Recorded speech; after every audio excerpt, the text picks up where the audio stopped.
Gênesis capítulo 6 e o verso de número 14. Se você tiver caneta, pega aí a caneta, senão você vai memorizar algumas palavras que eu vou pedir para você marcar. Eu venho hoje com uma palavra profética para desatar e desamarrar algumas pessoas. Pessoas que têm promessa e que têm potencial para fazer coisas grandes nessa terra. E essa palavra vem para trazer um desatar, um desamarrar, um romper de Deus na sua vida e na sua história. Gênesis capítulo 6 e o verso de número 14. Faça uma arca de tábuas de ciprestre, nela farás compartimentos e calafetarás com betume por dentro e por fora. Marque essa frase do começo: faça uma arca. Eu vou contar até 3, você vai dizer bem alto assim, ó, fazer uma arca, tá bom? 1, 2, 3. Marca isso, fazer uma arca, faça uma arca. Verso de número 15, deste modo a farás. Marca essa frase, desse modo a farás. Eu conto até 3, você vai dizer assim, ó, desse modo a farás. Vamos lá? 1, 2, 3. Grifa essa frase. Agora, verso de número 16. A primeira palavrinha, farás, faça. Vou contar até 3, você vai dizer bem alto, faça. 1, 2, 3. Veja que esses 3 versos são 3 ordens, 3 instruções e 3 direções. As ordens foram dadas por Deus para Noé. Para quê? Para que ele construísse, para que ele edificasse. Noé estava sendo levantado por Deus para construir, para edificar um plano e um projeto muito poderoso nessa terra. Noé estava sendo desafiado por Deus a construir. E eu venho hoje aqui lá de Portugal a te dizer: o céu está te desafiando nesse penúltimo mês do ano. Desafiado a quê? A construir e edificar algo muito grande e poderoso nessa terra. Noé foi chamado a construir e a edificar um grande projeto de salvação. Olha o que vai acontecer no verso 22. Assim fez Noé, consoante tudo que Deus lhe ordenara. Assim fez Noé, do jeito que Deus ordenou. Então veja, glória a Deus. 14, 15, 16 é Deus ordenando. No 22 é Noé fazendo. 14, 15, 16 é Deus dando a ordem e dando o modelo. No 22 é Noé cumprindo e obedecendo. Ou seja, guarde isso, existe um modelo de Deus para a minha, para a sua e para a nossa vida.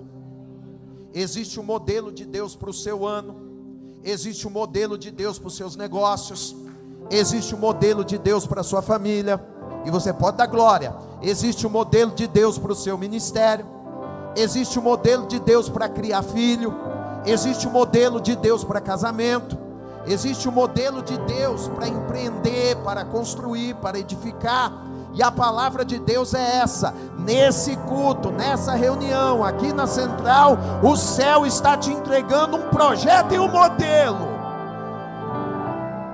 Toque em 2, 3 pessoas e diga: Deus está te entregando um projeto e um modelo. Então eu falo algo simples, mas direto para Deus: se levante e construa o modelo que Deus te deu. Se levante e vai construir o teu ano. Se levante, vai construir tua carreira. Se levante, vai construir o ministério que Deus te deu.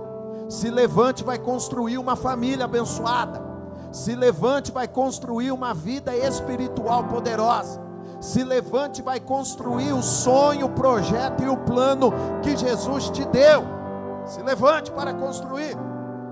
Existem pessoas que não estão construindo o sonho de Deus porque estão à espera de outros.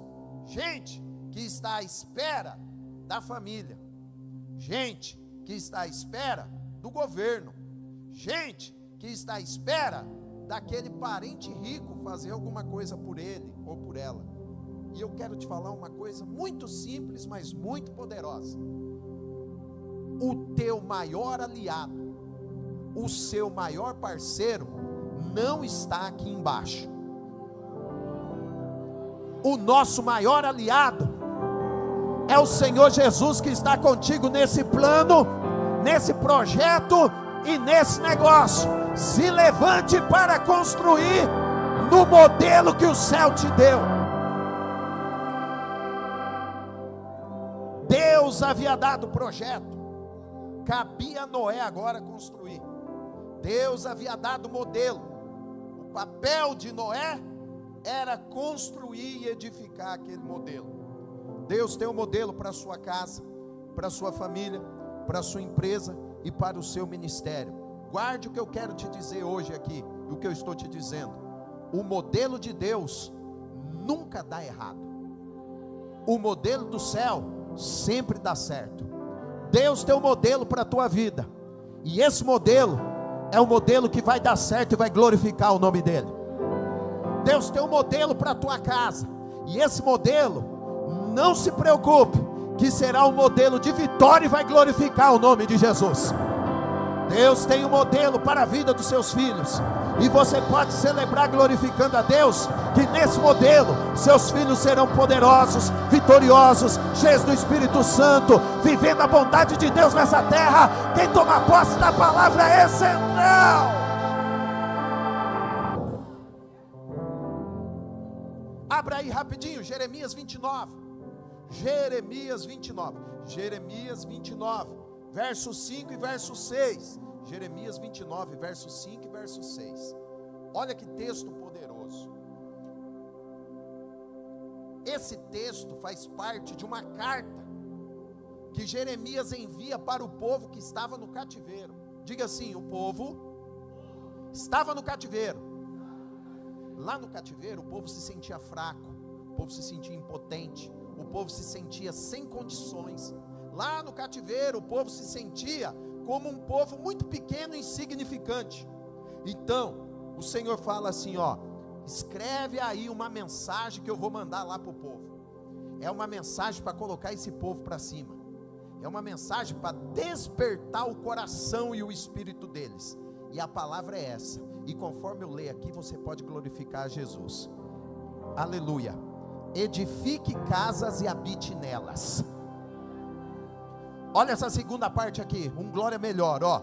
Plante um pomar e coma o seu fruto. Tome esposa e gere filhos e filhas. Tome esposas para os filhos e dai as vossas filhas a maridos, para que tenham filhos e filhas. E eu vou terminar com esse finalzinho, melhor glória da noite. Multipliquem e não diminuam. Qual era a ordem de Deus para aquele povo? Construa casa e plante um pomar. Por que que eles deveriam plantar um pomar e construir uma casa? Por quê? Porque o Senhor estava mudando a história deles.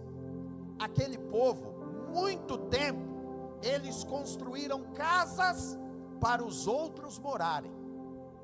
Durante muito tempo, eles plantaram pomares, onde outros comeram o fruto do pomar que eles haviam plantado. Então eles estavam desanimados, tristes, dizendo assim: tudo que eu faço, eu não desfruto. Tudo que eu planto, eu não como. Tudo que eu construo, que eu edifico, eu não vivo, eu não desfruto.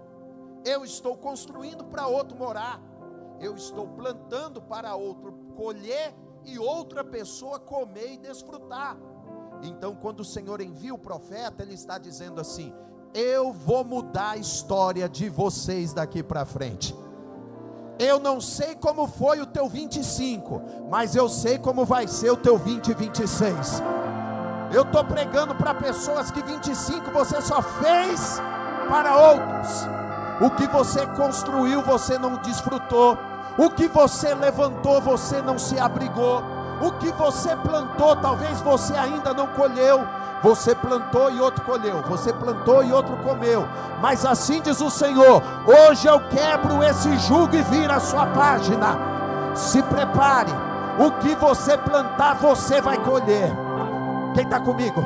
O que você plantar, você e a sua casa vai comer. Se prepare, você vai construir para você e para os seus. Assim diz o Senhor: 26 será um ano diferente.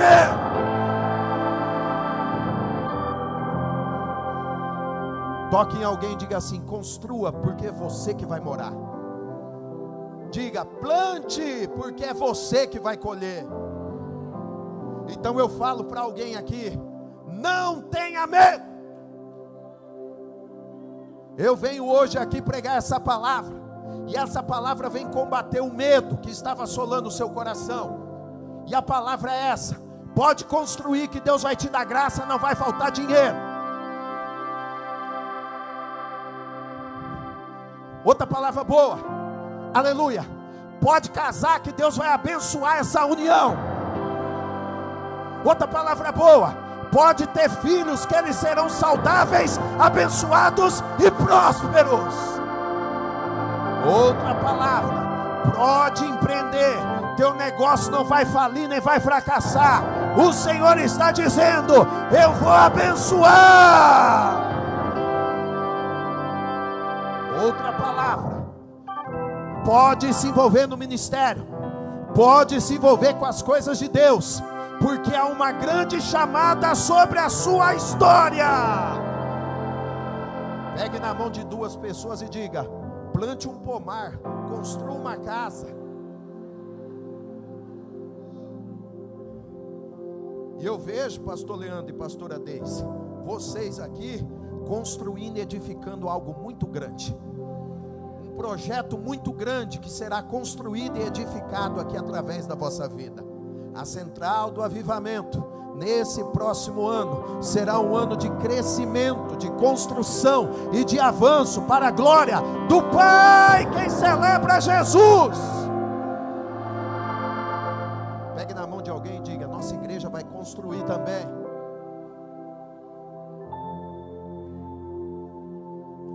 Então eu te digo: não tenha medo. O diabo lançou setas na sua mente, dizendo: o ano que vem é ano de eleição, o ano que vem é ano político, o ano que vem será um ano confuso. Ei, guarde isso que eu vou te dizer. Gênesis 1, a terra estava caótica. Gênesis 1, a terra estava um caos, mas o Espírito de Deus se movia sobre o caos. E o Senhor começa a falar, e no meio do caos as coisas começam a aparecer. Igreja, é no ano que parece ser difícil que nós vamos viver a realidade da glória de Deus nessa terra.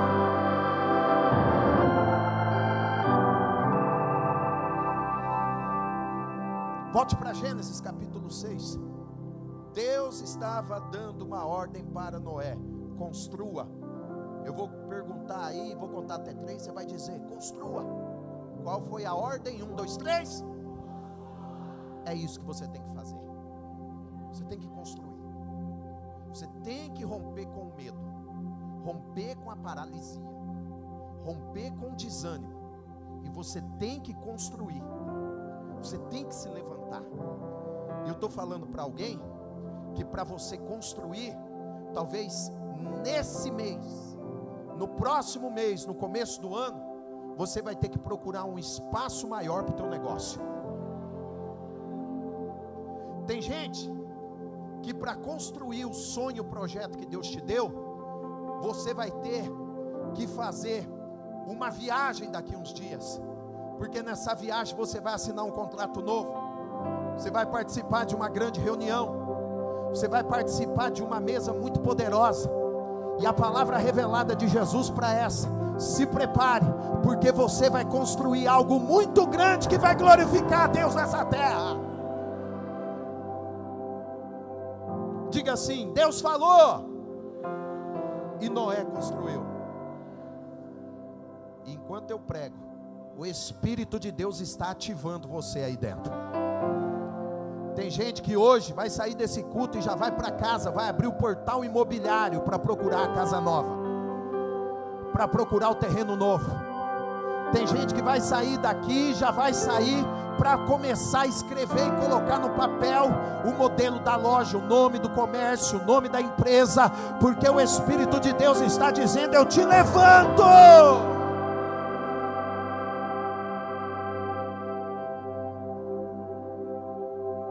Por que Noé deveria construir? Diga aí, por que, bispo? Porque o que ele iria construir traria livramento, traria vida, traria zelo e cuidado de Deus por ele e pela família dele. Guarde isso que eu estou te dizendo. O que você construir, o que você edificar daqui para frente, irá trazer grande vitória, zelo, prosperidade e cuidado do Senhor pela sua vida e pela sua história.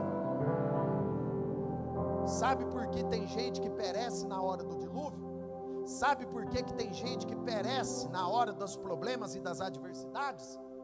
Porque eles nunca constroem nada. Não construíram uma vida com Deus, não construíram uma vida de intimidade com Jesus, não construíram o sonho e o projeto que Deus havia entregue para eles. Mas Noé, um homem muito inteligente, quando ele recebe o modelo, quando ele recebe o projeto, pastores, ele não perde tempo. Ele começa a trabalhar, a se dedicar e a construir. E aquilo que ele está construindo vai servir de bênção para a família dele lá na frente. Você não sabe, mas o que você está construindo hoje vai abençoar a sua geração futura. A decisão, tem gente que vai batizar nesse último batismo do ano, e ali você vai estar começando a construir uma vida com Deus. Sabe o que vai acontecer nesse último batismo do ano? A sua decisão vai abrir um portal de bênção para toda a sua descendência. O dia que você desceu as águas, o dia que você se comprometeu com Jesus, o dia que você foi apresentado aqui nesse ministério, nessa igreja, naquele dia, a sua descendência foi marcada. De você para frente, está nascendo uma geração bendita, abençoada, cheia de Deus, marcada para morar no céu. Deus dá a ordem e Noé constrói. E o que vai acontecer agora com Noé? Algo muito poderoso. O Senhor vai abençoar o que ele havia construído. O Senhor vai abençoar o que ele havia construído. Ele constrói aquela arca e o Senhor vai abençoar aquela arca. Guarde isso no seu coração. A família que você está começando, a família que você está consagrando ao Senhor, o Senhor vai abençoar essa família. O casamento que você vai celebrar, a tua união que você vai restaurar, legalizar, o Senhor vai colocar a mão e vai abençoar. O negócio que você vai começar, a carreira que você está trilhando com o Senhor vai abençoar isso aí. O Senhor abençoa aquela arca. Como que Ele abençoa aquela arca? Como que Ele abençoa aquele plano e aquele projeto? Olha comigo, olha comigo. Gênesis 7, verso de número 17. Gênesis 7, verso de número 17. Durou o dilúvio 40 dias sobre a terra. Preste atenção nessas duas palavras. Cresceram as águas. Eu vou contar até 3 e você diga: as águas cresceram. 1, 2, 3. Ou seja, Noé construiu o projeto, Noé construiu o plano. Ele e a sua família estão dentro do projeto. Ele e a sua família estão embarcados no projeto, envolvidos com o plano. Do lado de fora, começa o caos, a morte e a destruição. As águas começam a aumentar, as águas começam a crescer. do lado de fora do projeto, do lado de fora do plano, ao redor do projeto, o problema aumenta, as águas aumentam, a morte aumenta, a destruição aumenta. Mas olha o que vai acontecer no verso 17. Eu vou ler, e quando eu ler, você vai dar uma melhor glória dessa noite. As águas cresceram, só que elas levantaram a arca, levantaram o projeto. Porque é assim que Deus faz. Quando você está dentro do projeto, quando você está dentro do plano, boa, já tem gente entendendo.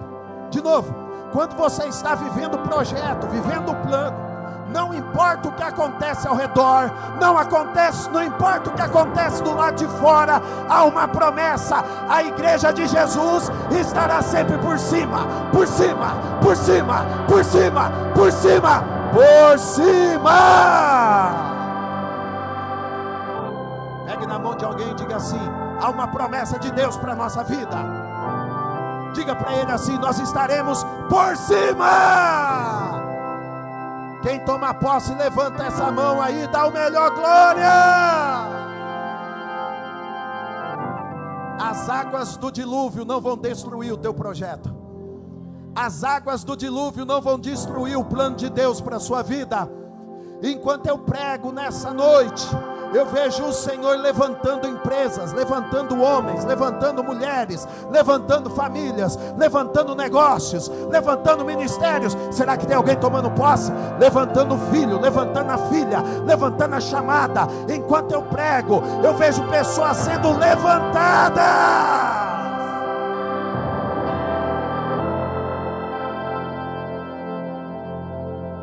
Diga bem alto: as águas aumentaram,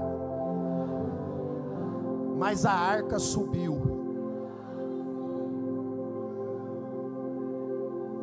É isso que Jesus faz. É assim que o Espírito de Deus se move, ele trabalha. Quem olhava do lado de fora pensava assim: essas águas vão acabar com tudo. Mas guarde isso: o nosso Deus é poderoso para nos guardar, nos proteger, nos sustentar e nos fazer subir e levantar acima das águas. Das águas para baixo havia morte, das águas para baixo existia destruição, das águas para baixo existia caos, mas das águas para cima existia um plano e um projeto que avançava para a glória de Deus. Olha o verso de número 18. Verso de número 18. Verso de número 18. 18. Olha o 18. Predominaram as águas. Diga: predominaram as águas. Diga: cresceram. Mas olha, eu vou ler isso aqui agora, e eu quero outro glória poderoso. As águas predominaram, cresceram, só que a arca, ela navegava sobre as águas. Por quê? Porque a ideia é o seguinte: conforme a água subia, a arca era levantada. Conforme as águas subiam, a arca ficava numa posição alta. E agora a arca está navegando no meio do caos, avançando no meio das águas, avançando e navegando no meio da destruição, no meio das más notícias, no meio da preocupação, no meio da ansiedade, no meio do medo. No meio disso tudo, a arca navegava e avançava. E eu quero trazer algo importante para o seu coração.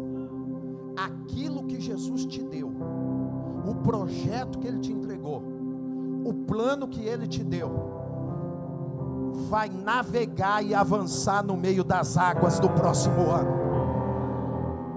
As águas do dilúvio não pararam a arca. As águas do dilúvio não afundaram a arca. As águas do dilúvio não pararam o projeto. As águas do dilúvio não pararam aquele plano. Assim diz o Senhor central: As águas de 2026 não vão parar o plano e o projeto de Deus na vossa vida. Não vai ter político capaz de parar a igreja de Jesus nessa terra. Não haverá partido, não haverá ideologia.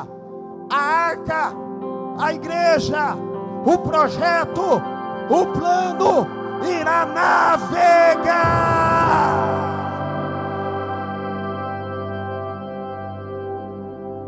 Eu vejo no Novo Testamento, Jesus reúne os seus discípulos e diz o seguinte: entrem no barco e passem para o outro lado. Enquanto vocês fazem essa travessia, eu vou para o monte orar e buscar a face do Pai. Os discípulos saíram com o barco na direção de Jesus. Só que no meio do caminho, eles estavam na obediência, eles estavam na direção, mas no meio do caminho se levantou uma grande tempestade, e o barco estava sendo assolado, como nós cantamos aqui, para lá e para cá. E eles começaram a se perguntar: cadê Jesus numa hora dessa? Nós estamos no projeto, nós estamos no plano, nós estamos na direção. Será que esse barco vai afundar? E o texto diz que alta madrugada vem Jesus caminhando por sobre as águas. Era algo novo, era algo diferente.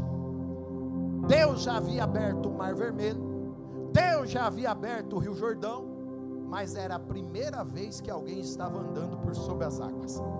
E lá vem Jesus inaugurando um caminho novo, lá vem Jesus inaugurando uma estrada nova, lá vem Jesus inaugurando um caminho diferente. Quando ele se revela, um homem de dentro do barco diz assim: se é o Senhor, deixa eu ir ter contigo por sobre as águas. Era Pedro. E Jesus falou: venha meu filho, venha andar sobre as águas. E agora aquele homem coloca os seus pés para fora do barco. E vai acontecer com ele, com Jesus, o que aconteceu com essa arca. Porque agora Pedro e Jesus estão colocando os pés, abaixo deles caos, abaixo deles águas profundas, abaixo deles medo, ansiedade e preocupação, mas eles estão pisando, andando sobre o novo e declarando: nós podemos caminhar sobre as águas. Ei, eu libero uma palavra de Deus sobre a sua vida. Se prepare que você vai andar num caminho novo nesse próximo ano. Se prepare que o Senhor vai te levar num caminho mais alto, maior e mais excelente. Se prepare que o Senhor vai te levar num caminho maior, mais alto, mais excelente, por sobre as águas. Pegue na mão de duas pessoas e diga: eu te vejo andando sobre as águas no próximo ano. O plano de Deus, o projeto de Deus, ele avança por sobre as águas. Agora imagine a ousadia de Pedro, andando, avançando num caminho novo.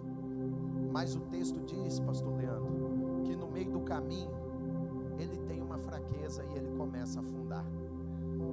E quando ele começa a afundar, ele fica desesperado. Então Pedro dá um grito: salva-me, Senhor!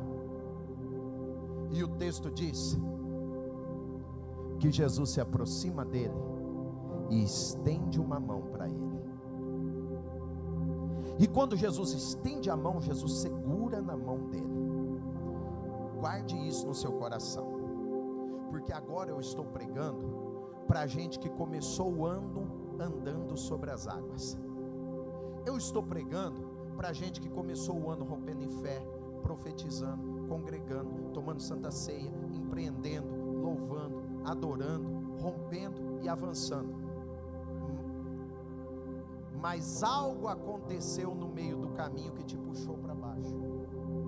Algo aconteceu no meio do caminho que tirou você da sua posição. Algo aconteceu na tua casa.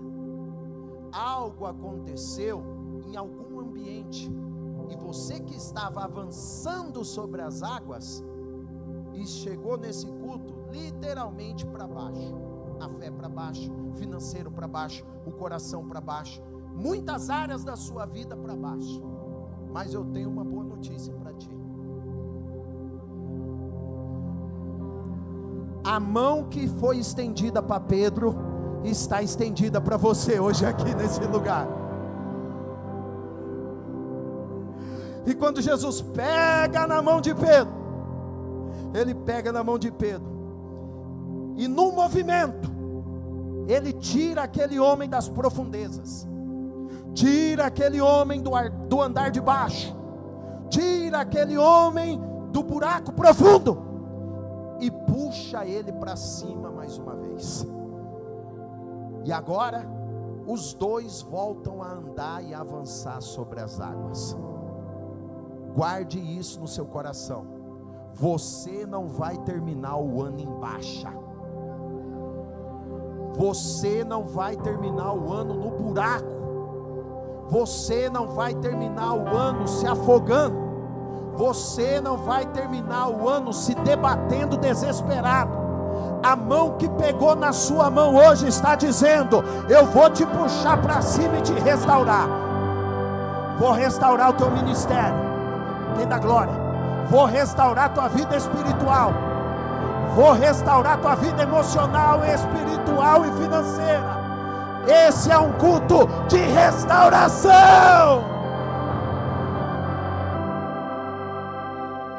Pedro, eu pego na tua mão, porque a tua história não será a história de um homem que morreu afogado. Tua história não será a história de um homem que começou bem e terminou mal. Tua história será a história de um homem que começou, teve suas dificuldades, mas terminou no barco glorificando o meu nome. Guarde isso. Não me importa o que aconteceu no mês de maio. Não estou preocupado com o que aconteceu em junho, julho, agosto, setembro. Também não estou preocupado com o que aconteceu em outubro ou até no mês de novembro. A boa notícia é: você pode tomar uma decisão hoje nesse culto, que vai determinar que o teu dezembro, o teu 26, o 27, o teu futuro, você possa terminar em pé glorificando a Deus.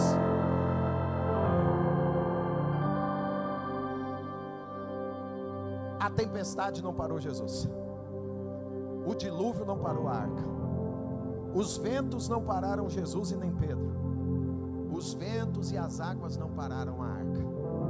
Há uma palavra e uma promessa sobre a tua vida. A última palavra na tua história não vai ser o acidente, não será o prejuízo, não será o caos e a destruição. A última palavra é essa: eu te puxo para cima e te conduzo ao porto desejado.